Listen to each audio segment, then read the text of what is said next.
for it. See, you know what? Because I heard the click stop and I thought you stopped. So you may notice I'm not in my temporary office, and I'm in fact in my temporary shop, which is basically just a corner in my grandma's finished basement. So just with a table and a bunch of tools set out until I have a shop again. So what I have on the bench here is my Bootlegger Rye Memphis guitar, which is a really cool, kind of interesting hybrid between a Fender and a Gibson type guitar. And it's just a really neat guitar. But I want to do some repair work and also some kind of modifications and upgrades and stuff to it. And I thought I might just take you through that process of everything I'm going to do and why I'm going to do it. So let's talk about everything I'm going to do from top to bottom. By the way, if you want to hear the guitar in its like original stock format, the whole demo, I did a whole video about that a few months ago. I'll put a card up here so you can click and go look at that, and I'll leave like a link in the description so you can go check the guitar out in its stock unmodified form. So the thing that I noticed about this guitar recently, and what kind of inspired me to follow through and do all of this stuff, is actually just that I noticed that there's some high fret problems with the neck. That probably has to do with temperature changing and stuff like that, and just the wood was new and fresh, and it kind of, you know, the frets have moved a little bit. It's not a huge deal. So there's, you know, 3 or 4 spots on the fingerboard where I think the fret might be high. So I'm just going to go and take my rocker and check and see if I can find those high spots and knock them down and kind of get the frets level. Because that's really important to me, because I like to play with a really low action. So it's important that the frets be very level. So that's the thing that kind of spurred me to do. I thought, well, if I'm going to do that, you know, then I'll do some other stuff too. So let's talk about the other stuff I'm going to do. I guess we'll start up here. At the headstock, this guitar does actually have Grover tuners on it, and they hold tune beautifully. There's no problem with the Grovers. But I have noticed that because this guitar is semi-hollow and it's maple top, and I can't remember what the back is made of, but it's pretty lightweight. It's a lightweight guitar. And so I think the Grovers kind of make it a little neck heavy, because there's big chunky heavy tuners.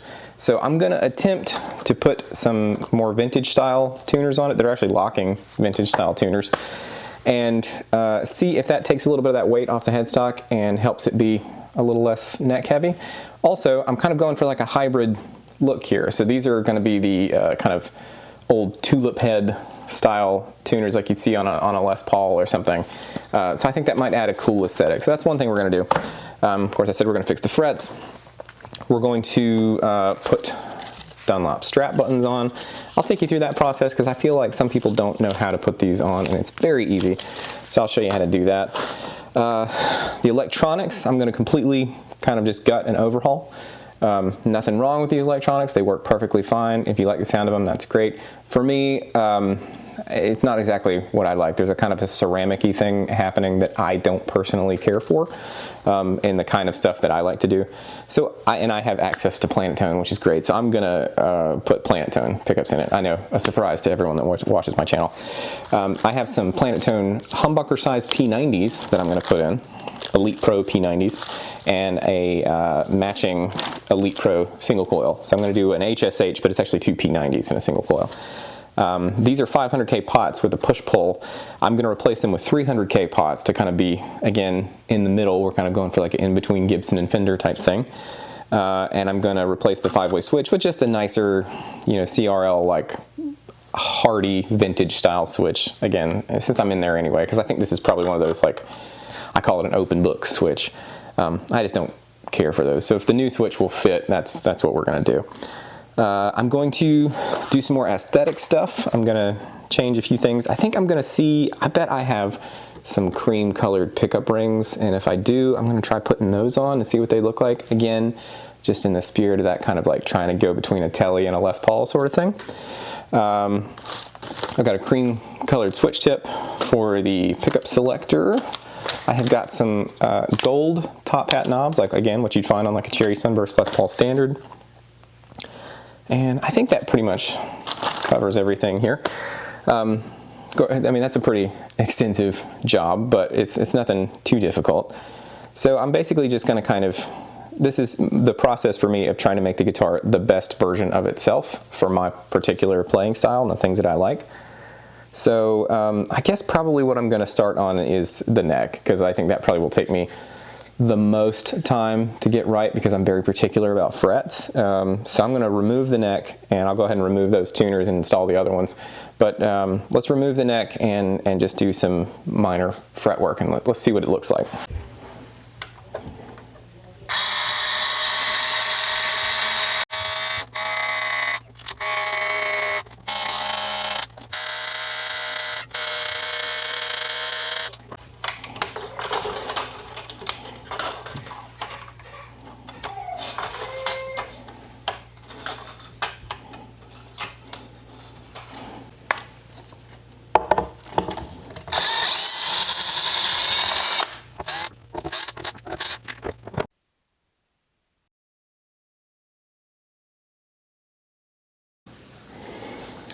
Okay, now here's something interesting. This is the Rye Memphis neck. Now the Rye Memphis is listed on the website, and was told by Chuck was a 24 3/4 inch scale, like a Gibson type scale, which is kind of an interesting, I think, selling point, is that it's like a telly but with a shorter scale. So if you don't like the tautness of a Fender scale, you might like this better. And this does feel kind of like that scale to me. Has a flat 16-inch radius, which is, you know, pretty flat, flatter than a Gibson. But when I went to straighten the neck out with my notch straight edge here so that I could work on the frets correctly, it has two sides. It has a long side and a short side. And the short side is 24 3/4 inch scale.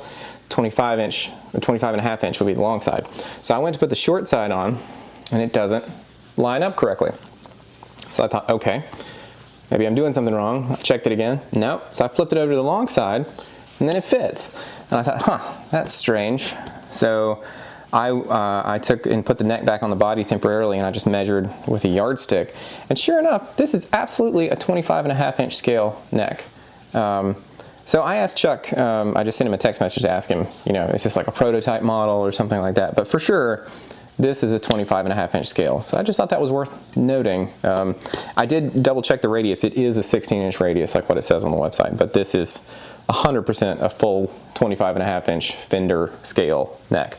And the body is, you know, intonated with the bridge in the correct place as such. So anyway, back to fretwork.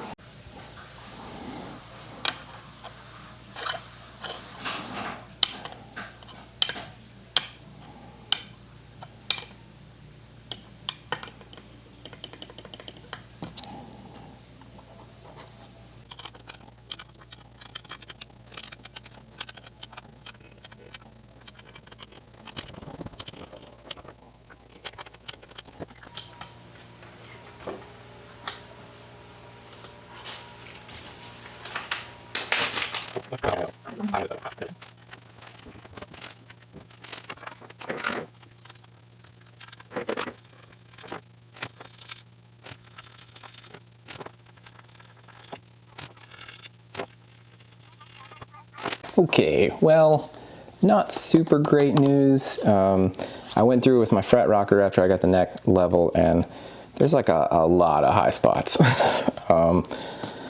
I got 4, 5, 7, 8, 9, 12, 14 particularly bad, 17 and 18. And that's like all across the fingerboard. So, to me, this is no longer spot leveling. I just got to level and dress the whole board. That's just how it goes sometimes. That's how she goes, boys. Sometimes she goes and sometimes she don't. I'm gonna tape up the board and get fret leveling.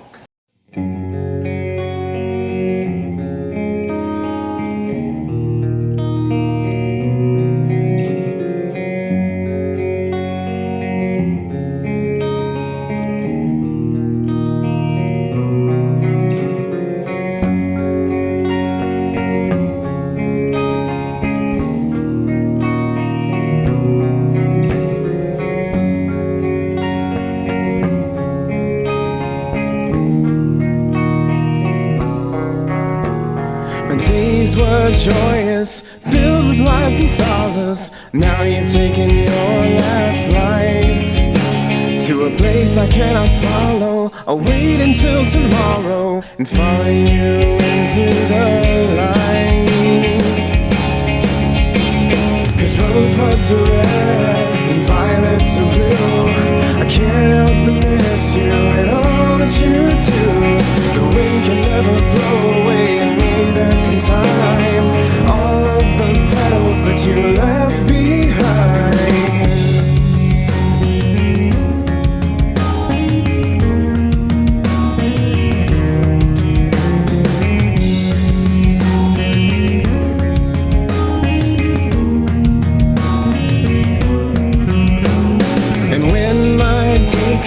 We will fly together on wings of my love for you.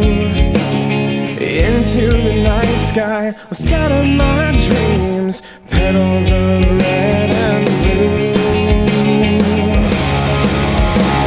'Cause rosebuds are red and violets are blue.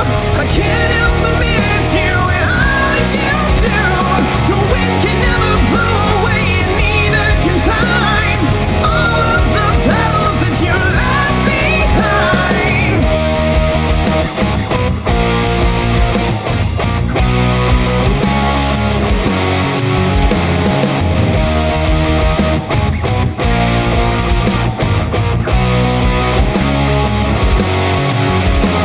When life is lost, more than a hole remains. Tears are the start of a brand new day. You never stop to notice all of the colors. I can see them because rosebuds are red and violets are blue. I can't help but miss you and all that you do. The wind can never blow away and neither can time all of the petals that you left behind.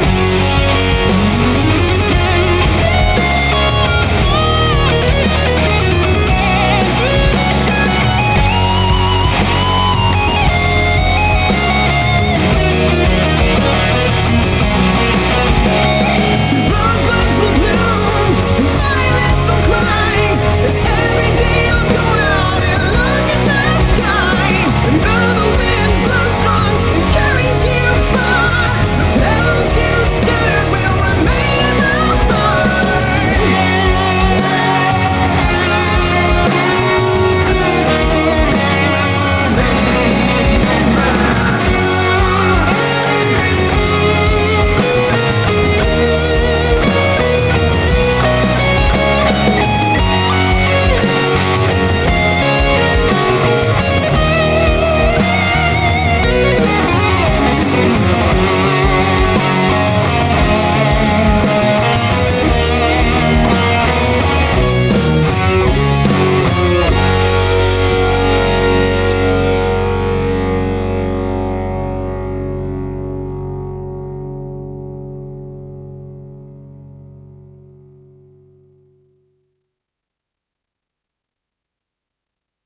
All right, so we're back at it with day 2 working on this thing here. I finished the neck, so all the frets are now leveled and crowned and polished. The nut came off while I was leveling, so I re-glued that. As you can see, I put these vintage style locking tuners on there.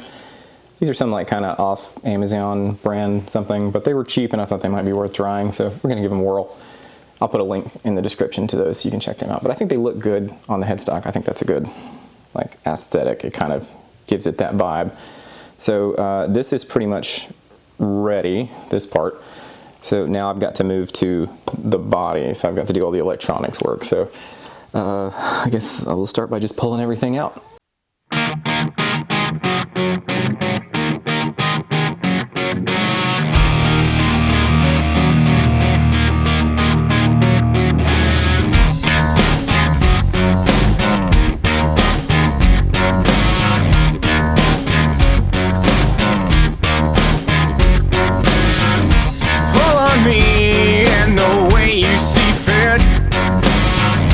Tear me apart bit by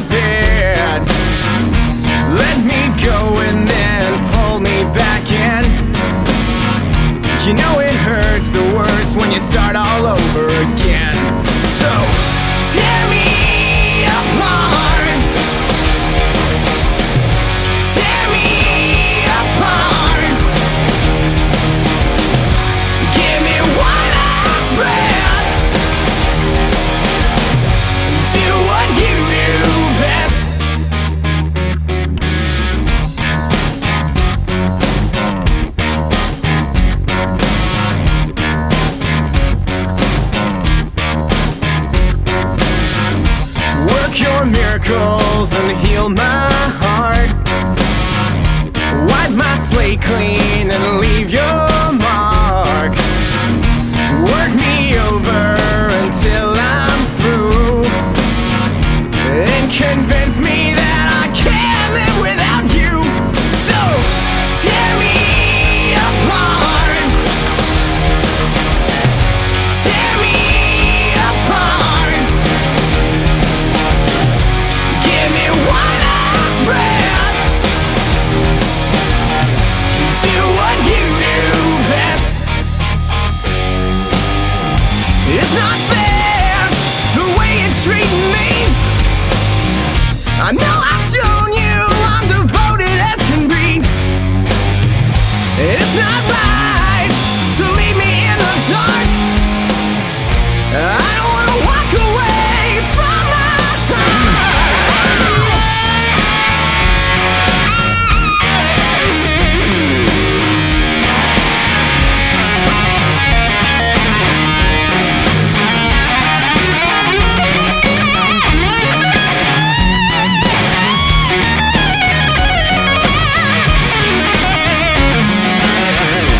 Why can't you just let me be? Why can't we live without passive cruelty? Let's start this over, it's been too long. Walk towards the right, away from the wrong. So, tear me apart. Tear me apart. Give me one last breath. Do what you do best.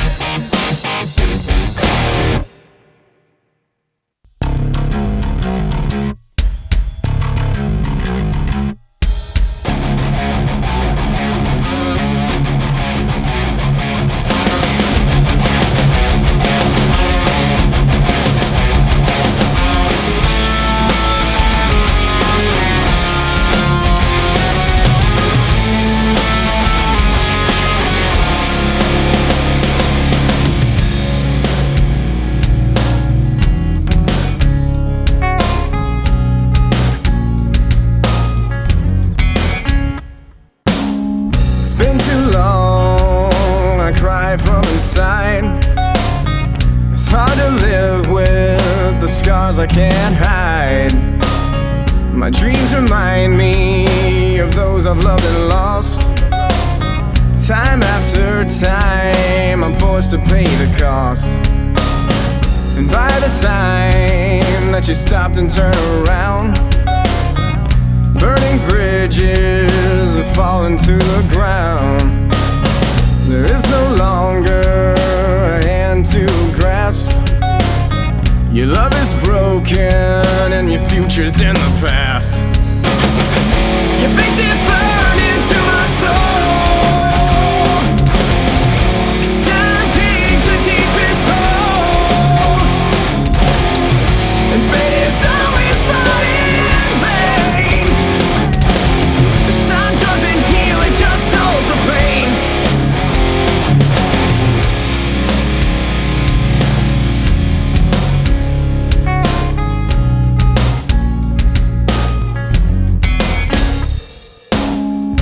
And I wake up just before dawn. I try to reach out for what is long gone. Okay, we're pretty much ready for like final assembly setup type stuff now. I ended up finding just a different switch tip for this that it's black, but it fits and it works and it's cool. It's like a wider one, like came off a PRS or something. The only thing I didn't have is I thought I had some cream pickup rings, and I do, but they're arched top, so that's not gonna work. So I ordered some cream ones that I'll put on, but this, for the moment, these black ones will hold the place while I put the guitar together. So the next thing to do is put it together, but before we do that, I wanna go ahead and do these strap buttons. And I thought I might show you how I do that, because I find people a lot of times kind of do that incorrectly, and they can strip the screw out on the strap button, or strap lock, I should say. So I'm using just regular old Dunlop strap buttons, and I like to just buy these that are just the buttons themselves, because I don't need the locks. I have mini straps with the locks on them, so just the buttons are fine. I like the dual design ones that are kind of, you could use them as a regular strap button if you wanted to. But so I'm going to show you how to put these on. It's very simple, but I think it's important to do correctly, and this is something I did not know how to do correctly when I was younger, and I for sure stripped out some screws just trying to muscle them in. So let me show you how to do this. So first off, we just want to remove the old ones.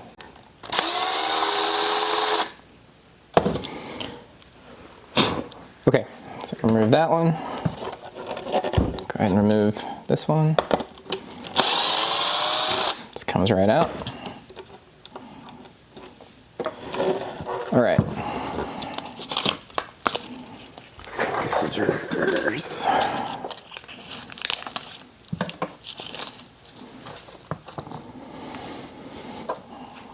So here is our original strap button. Focus on that. There we go, original strap button. Now, it's got kind of a tiny screw, and this is our strap lock screw. So it's longer, deeper, and thicker, which is what she said. And even when I put it in the button, it doesn't stop at the top, it goes all the way down to the base to allow for the strap button. So the screw is gonna be way deeper in the hole, and it's also just a bigger screw.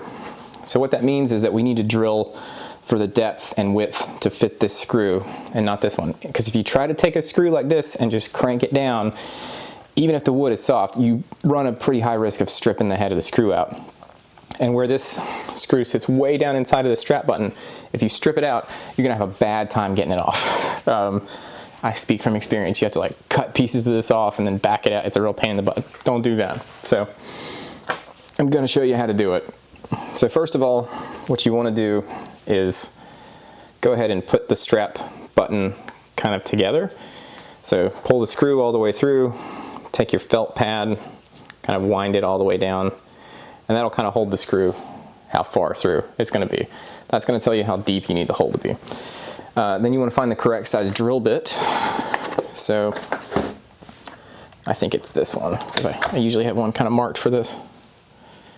Yeah, so it's this size drill bit. So what you want is a bit that's about the same size as the core of the screw, not the threads. If it's the size of the threads, the screw won't have anything to grab onto. So you want it to be about the same size as the core, not the threads. It could be a little bigger than the core, but it can't be bigger than the threads. So I've already got some tape on here that I've used to do this before, but I'm going to redo it. So the other thing you'll want is like masking tape. You know, you could use some other kind of tape, but masking tape I find to be ideal, because usually if you haven't done it 20 times in a row like I have, it'll come right off. I'm just gonna get a little bit of tape, just not much, maybe half an inch. And I'm going to hold the screw up beside the drill bit like that.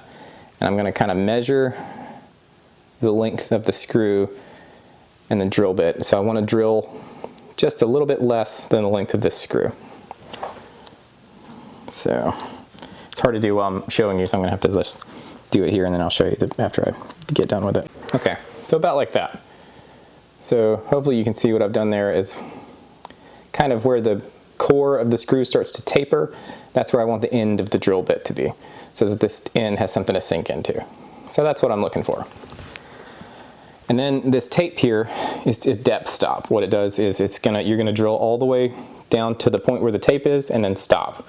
You could keep going and it'll just tear the tape up, but don't. You want to stop at the tape. So we'll just back this out. Just put our drill bit in here. All right, and then just want to find the hole. And that's it. That's all you got to do. So then go ahead and do this top one, because these screws are the same size. Not all strap buttons are. Sometimes the one down here is bigger, but with Dunlops it's the same size. So again, just up here, just drill it down to the tape. That's all you got to do. And then from this point out, it's just super easy. You just put your drill bit back in, just kind of locate it like that, and then just run it on down. And then you'll feel it stop, and you don't want to crank past stop. Just, you know, let it hit the bottom and then stay there. So same thing here, just put our little felt pad on. And that's it. And now you have correctly installed your strap buttons. You didn't strip anything out, and these will hold the guitar sturdy on your strap. I like the Dunlop ones. You can use whatever kind you want, but that's how you do the Dunlop ones to make sure that you've drilled the correct size hole. So let's put this thing back together now.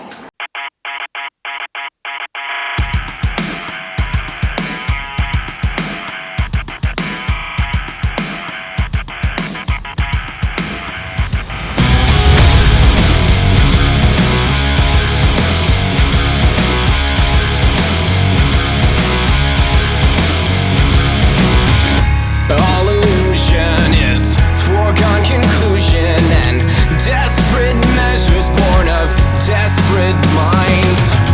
Words misspoken lead to conscience broken, and the loss of focus leaves us undefined. The great distraction is to give and take, the chain reaction of the make or break. When dark and past can lead to futures bright, and in the end, nothing is black or white. Black or white. Disenchanted by the wills transplanted, I will take my vengeance on the...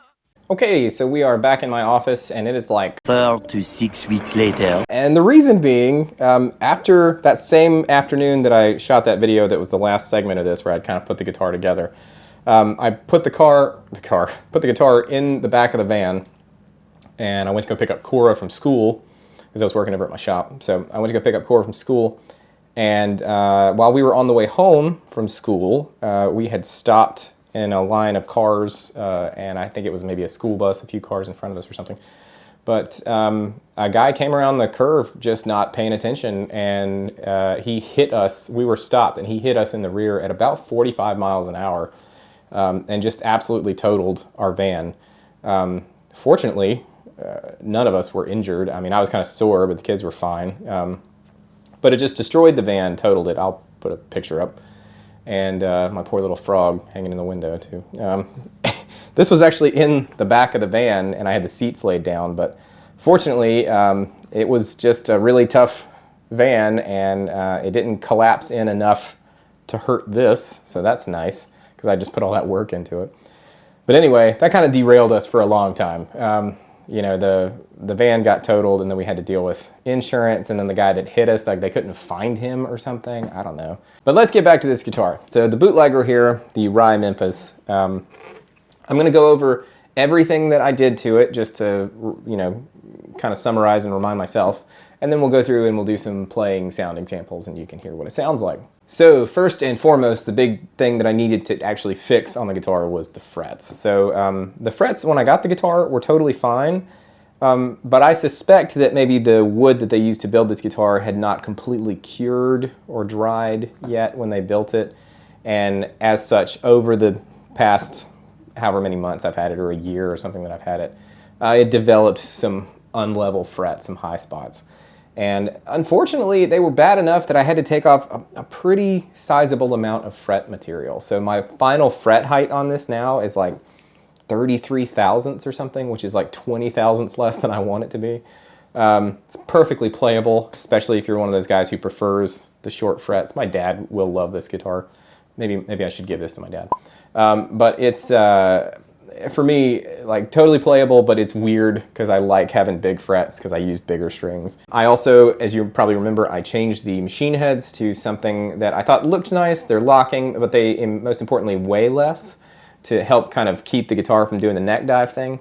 It's still a little neck divey like a Telecaster can sometimes be, but it's not nearly as bad, especially if you've got a nice wide strap. It sits better. So then the next big thing would be that I gutted the electronics and changed it completely. Again, nothing wrong with what was in here, all that stuff functioned perfectly, but I just kind of have like a particular thing that I want this kind of guitar to do. And those were, to me, a little higher output, kind of more aggressive sounding pickups, and I wanted something a little more vibey and twangy for a Telly Gibson mix up. So we went with the Planet Tone Elite Pro P90s because I have access to Planet Tone. His stuff is terrific. And then an Elite Pro single coil in the middle position. I replaced the 5-way switch with just a regular old vintage style CRL 5-way switch. And I replaced the volume and tone pots with 300K, either Bournes or CTS pots, I can't remember. But they're nice, full-size 300K pots. Again, the idea is that 300 is between 250 and 500, so we're kind of in that middle hybrid range of stuff. I went with the kind of gold top hat knobs because I think it just gives it a nice Gibson Les Paul kind of aesthetic. And this is no longer a push-pull because these are just P90 in humbucker covers, basically. So there's no need for a push-pull to split because there's nothing to split. And then I put the Dunlop strap locks on it. That's just, I like Dunlop strap locks, and they have them on all my guitars. I think it turned out really cool. I'm a little, I have to admit, kind of bummed that this is, on the website, the specs say that this is a 24 3/4 scale guitar. I immediately figured out when I was leveling the frets that this is a 25.5-inch scale guitar, which is a sort of a bummer to me because I prefer the shorter scale, just with the way that I like to play and the way that my hands are used to where harmonics are and stuff like that. And I asked Chuck about it. He said he thinks that this is one of the prototypes and that the ones that they have now are 24 3/4 scale, but that this one is the 25.5-inch. So, not my favorite thing on the planet, but it works just fine. All right, so we're going to be playing through my live rig today. I'm just going to basically send to the DAW what I usually send to the front of house guy. So you're hearing my IK Multimedia Tonex pedal using captures of my personal amps that I like, and I'm running the preamps of those amps, and I'm running that preamp capture into the power amp of the Blue Guitar Amp 1 Iridium Edition. Now the difference today than usual is I'm going to try sending you my stereo signal, because when I play in the 3-piece band, I play in stereo to give a little widening effect. So I thought I might try recording the stereo thing and you can hear what it sounds like. So this will be best appreciated in headphones or with some stereo computer monitors or something like that rather than watching it on your phone. It's not going to sound as good. Let's check out some clean sounds. We are going to start with the bridge pickup, and this is a preamp capture of my PRS 2-channel custom 50 head on the clean channel with some reverb and compression, which is what I use live, and that sounds like this.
So just with the clean sounds, I feel like I've really accomplished what I wanted to do with this guitar, which is to kind of make it a little bit Gibson, a little bit Fender, you know?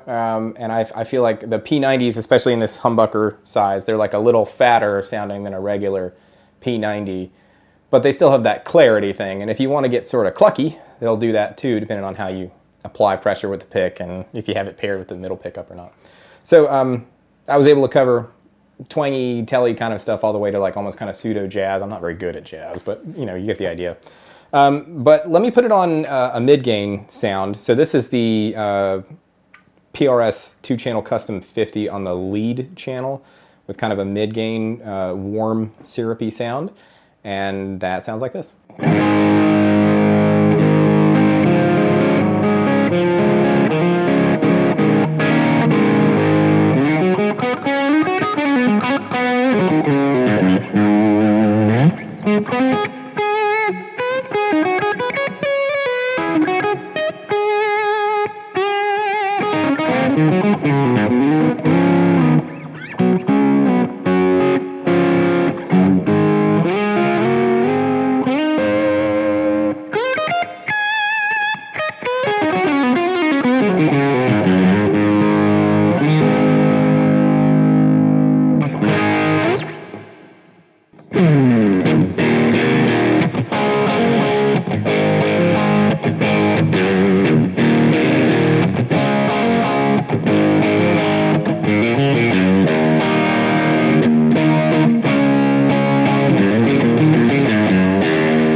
All right, so now just on the bridge pickup, we're gonna do some high gain kind of metal type tones. I'm gonna use the preamp capture that I made of my PRS MT15 Mark Tremonti head, and which is just a big, thick, nasty high gain sound, and play some kind of more aggressive type riffs, and you can hear what that sounds like.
Okay, so let's check out like a really high gain lead sound that's a smoother sound. We're gonna add some overdrive and delay. So this is gonna be my PRS 2-channel custom 50 drive channel again, but with the gain raised higher, and I've added a tube screamer in front of it and some stereo delay.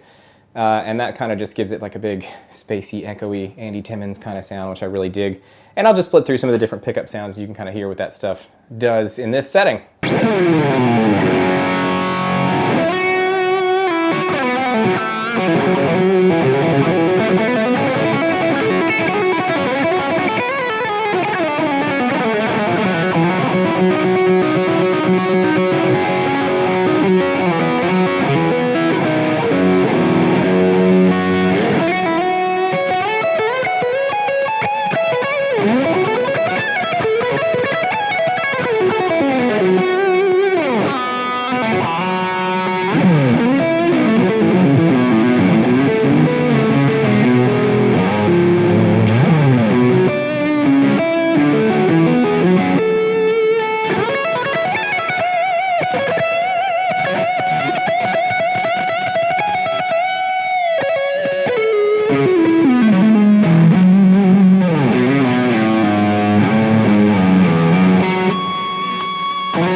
All right, so there's my finished Bootlegger Rye Memphis kind of overhaul project. And ultimately, I'm really happy with how this came out. My one kind of bummer is that I had to take off so much fret material that the frets are a little shorter feeling than I would like them to be personally. That being said, lots of people like the shorter frets. My dad is a great example. So maybe this will end up in his collection in one way or another. But I'm really happy with how it came out as far as the sounds. I think are really good. It does the thing that I wanted it to do, which was kind of be in the middle of Gibson and Fender type sounds. Covers a lot of ground. Obviously, you could play, you know, really twangy country, or you could play clean, warm jazz, or you can play rock or metal or whatever. It kind of will do all of that if you want it to. So if you do the stuff that I do, like where I play in the cover band and we cover everything from 60s psychedelic rock to like, you know, mid-2000s Green Day kind of stuff, something like this and this pickup setup, for instance, would be a really good way to play one guitar all night for everything, and you could do it just fine. So I'll leave a link to all this stuff in the description, to the guitar, to Planet Tone, where you can find out about these pickups, to these tuners, which I think are actually pretty cool, especially for the money. I hope you enjoyed it. I hope it's been informative, and until next time, I will catch you later.